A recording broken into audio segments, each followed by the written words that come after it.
Les éditions Alia viennent de publier un ouvrage qui s'appelle Trial by Fire. C'est David Grann qui a écrit cette histoire.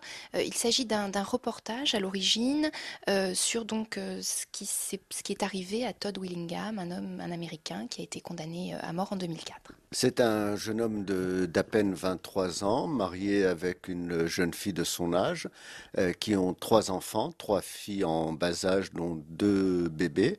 Et un matin, Willingham se retrouve en dehors de chez lui sur le trottoir et sa maison est en train de brûler et ses enfants sont à l'intérieur et il est dans un état d'hystérie, d'affolement. Il interpelle la voisine et ses enfants meurent tous les trois brûlés. Très rapidement, on décide, comme c'est le cas dans ce genre d'histoire, d'ordonner une enquête. On confie ça à des spécialistes du feu dans une petite ville du Texas, au procureur, etc. Et très rapidement, on décide que Winningham est le suspect numéro un. Et puis, de suspect, il passe à accusé pour meurtre de trois enfants. Il est jugé à la va-vite. Sur la base notamment de choses un petit peu hallucinantes, son expertise psychiatrique se base par exemple sur le fait qu'il a des affiches de hard rock dans sa maison et on en conclut qu'il a des déviances. Personne n'est à l'abri quand on fait une enquête de personnalité, et tout élément que l'on trouve dans l'enquête de personnalité devient un élément à charge.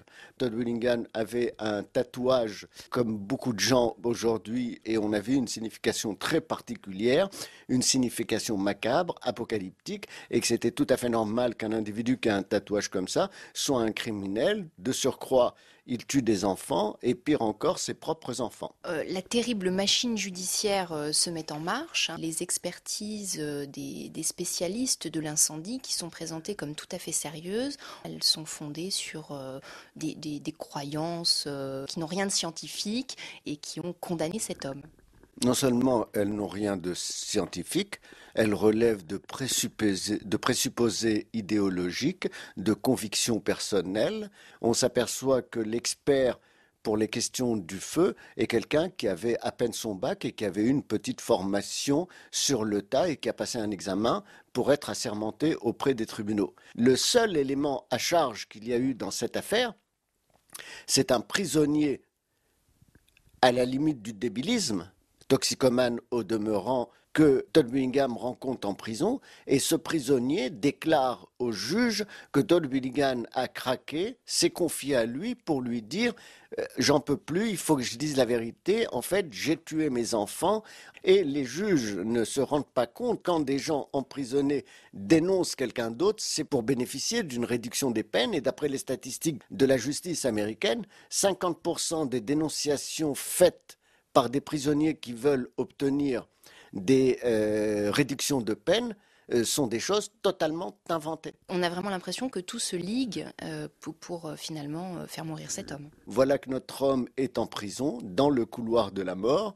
Il a toujours, jusqu'au dernier jour, clamé son innocence. David Grann a eu vent de cette affaire parce que petit à petit, c'est remonté à la surface. La qualité de l'enquête, c'est que le journaliste David Grann nous fait rentrer dans l'histoire comme lui-même y est rentré, en faisant un travail et au fur et à mesure découvre les failles béantes qu'il y a dans cette enquête et du scandale que ça représente, c'est-à-dire d'une enquête qui a conduit une enquête tout à fait superficielle, totalement à charge, avec quelqu'un de très pauvre qui n'avait pas les moyens d'avoir un bon avocat pour se défendre et qui construit avec ce qu'il découvre au fur et à mesure, c'est-à-dire qu'il n'a pas d'a priori au point de départ. David Grann cite John Stuart Mill dans son reportage, qui dit « Si à la suite d'une erreur judiciaire, un innocent est exécuté, cette erreur ne pourra jamais être corrigée. » C'est-à-dire que même en publiant ce livre, je ne peux rien faire, je ne pourrai pas rendre la vie à cet innocent. Ce livre est un cri d'alarme pour être beaucoup plus attentif et beaucoup plus rigoureux. Trial by Fire, c'est donc aux éditions Alia, un ouvrage écrit par David Grann. Merci. Merci.